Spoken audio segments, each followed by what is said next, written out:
With 2024 coming to a close and a new year upon us, I figured what better way to celebrate the new year than to discuss some monster taming games that are coming out in 2025 and beyond, if you will. In the next week or so, I will also be coming out with a video going over every single monster taming game and update coming out in 2025, but this is more so my top 10 picks for games that I think we should be keeping our eyes on. We've got a wide array of titles to cover today. Some are sequels, others are spin-offs, and of course we got some newcomers, so make sure to sit back, relax, subscribe for all things monster taming, and let's dive right in.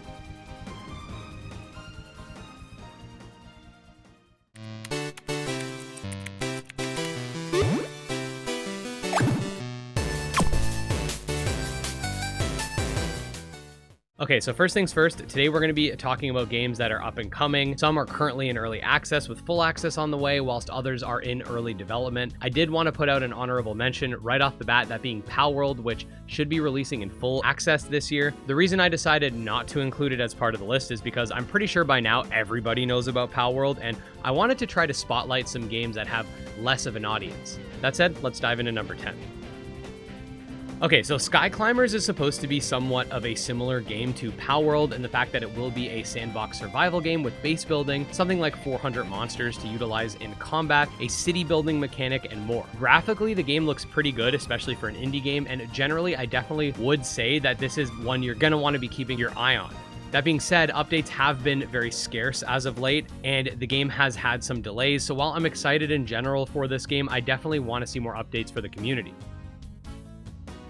We see a similar situation with regards to delays when it comes to Kindred Fates, a game that was initially going to release in 2023 and currently has no specific window for launch. The beta, which was supposed to come out initially in 2022, has been pushed back to some point in 2025, but if the studio does manage to pull through, I definitely think that this game could have a major impact on the genre.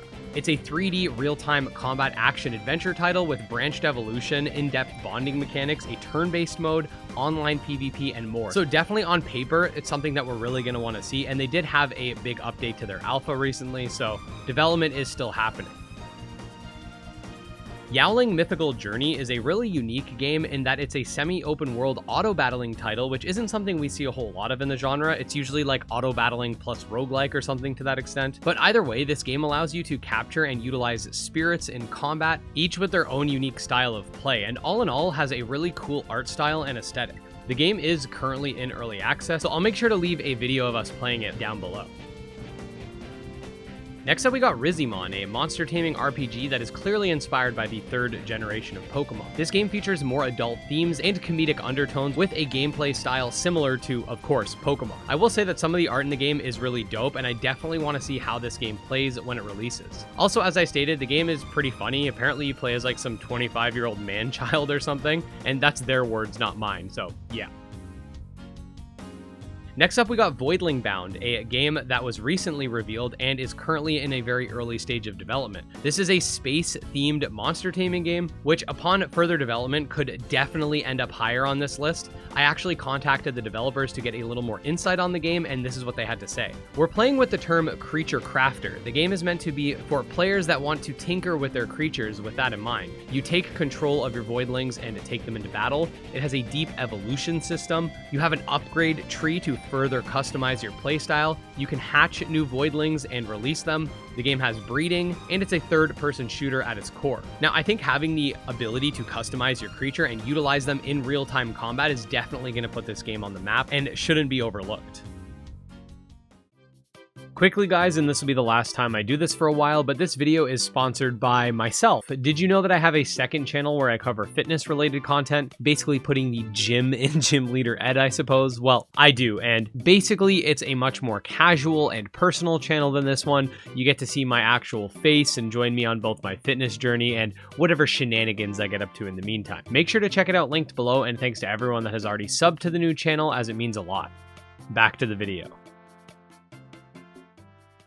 Okay, so before you guys say I'm crazy for putting this at number 5, keep in mind that this is just the mobile port for Cassette Beasts, and this is a list based on things I'm excited for, and I'm not much of a mobile gamer, if you will. I am, however, super excited for more people to be able to play Cassette Beasts, which is one of, if not the best monster taming games of all time, in my opinion, with its amazing pixel art graphics, semi-open world, fusion mechanics, extraordinarily customizable movesets, and more. So if you haven't played Cassette Beasts yet and have access to a PC, Nintendo Switch, or any of the other platforms it's currently available on, please consider do so and you will not be disappointed. I am glad it's coming out on mobile at some point this year because it means that just more people are going to be able to play.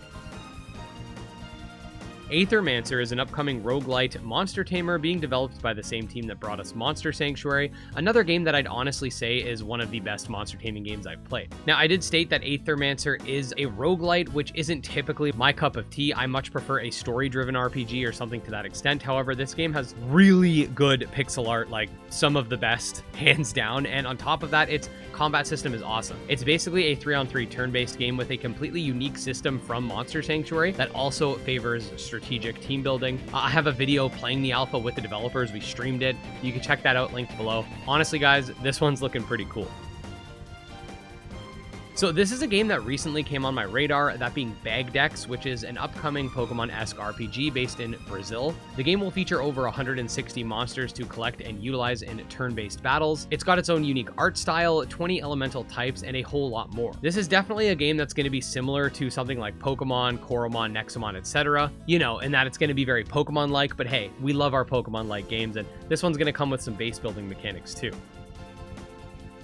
Coming in at number 2, we have Coromon Rogue Planet, which is a spin-off title for the game Coromon, which I'm sure a lot of you guys know. I absolutely love it. This game, unlike its predecessor, will be a roguelike title featuring different characters and playstyles for you to utilize. Obviously, there's going to be branching paths and events like in any roguelike, and even some new Coromon by the looks of it. The basic gist of this game is that you need to collect certain materials in order to build a spaceship, which sort of ties into the ending of the first Coromon that's going to be leading into the second, which is pretty cool that there is story implications for this game. But again, not my typical cup of tea, but I do love Coromon and its universe, so I can't wait to play this one. And finally, last but not least, we have Nexamon III, a game that we have not received a whole lot of gameplay for. In fact, it's mostly screenshots, short clips, and concept arts for the various Nexomon present within the game. However, the first 2 Nexomon games were absolute bangers, and this game plans on taking the franchise into the 3D realm, being open world, featuring a new and improved battle system with more complexity than previous games, the ability to mount various creatures and interact with them in the environment, and of course, a continuation to the epic Nexomon narrative. If you've been around the channel for a while, you'll know how awesome Nexomon is, but if you haven't played Nexomon 1 or Nexomon 2, please check them out. Thank me later.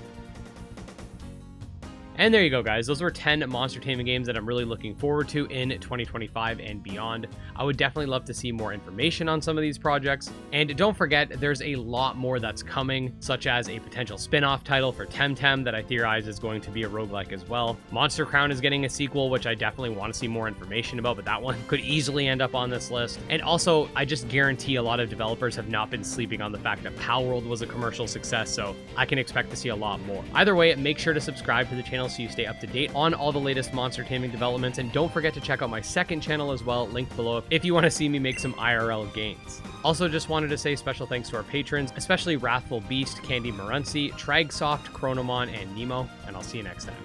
Peace.